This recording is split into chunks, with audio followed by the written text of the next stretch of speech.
వృద్ధాశ్రమం కోసం సినీ ఫైట్ మాస్టర్లు రామ్ లక్ష్మణ్లు జోలే పట్టారు. ఒంగోలు వీధుల్లో జోలే పట్టి విరాళాలు సేకరించారు. బాపూజీ మార్కెట్ కాంప్లెక్స్ నుంచి బయలుదేరి కర్నూలు రోడ్డు మీదుగా పొనుగుపాటి కాలనీలోని ఆశ్రమం వరకు జోలే పట్టి భిక్షాటన చేశారు రామ్ లక్ష్మణ్లు. గత కొన్ని సంవత్సరాలుగా వారు సంపాదిస్తున్న దాంట్లోని ఓ 10% పేదలకు, వృద్ధులకు పంచిపెడుతున్నారు.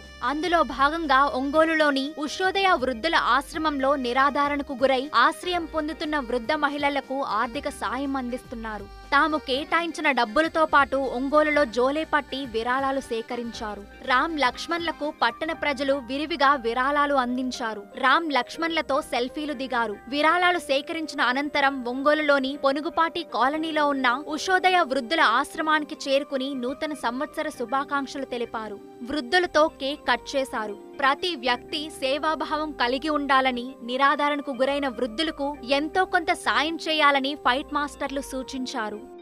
ఎక్కువ అవుతున్నాయి, బట్ ఇక్కడ నుంచి అయినా కానీ తల్లిదండ్రులు బాగా చూసుకొని, తల్లిదండ్రులు చూసుకుంటే భగవంతుడితోటి గుడి వెళ్ళక్కర్లేదు. వాళ్ళు కానీ వాళ్ళు మంచి అట్లా చూసుకుంటే అదే భగవంతుడు శ్రీరామ రక్ష అని చెబుతూ అందరూ తల్లిదండ్రులని, ముసలి వాళ్ళని బాగా చూసుకొని మనస్ఫూర్తిగా కోరుకుంటున్నాం.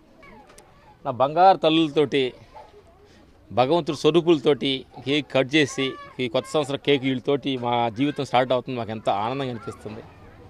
ఎందుకంటే ఎన్ని షూటింగ్లు ఎంతో పెద్ద పెద్ద మహానుభావులతో వర్క్ చేస్తూ నా బంగారు తల్లితో వర్క్ చేస్తుంటే ఎంతో ఆనందంగా అనిపిస్తుంది. వచ్చే సంవత్సరం ప్రతి మనిషి ఈ కరోనా బాధల నుంచి విముక్తులు చెంది అందరి జీవితాలు చాలా బాగుంటాయని మనస్ఫూర్తి కోరుకుంటున్నాం.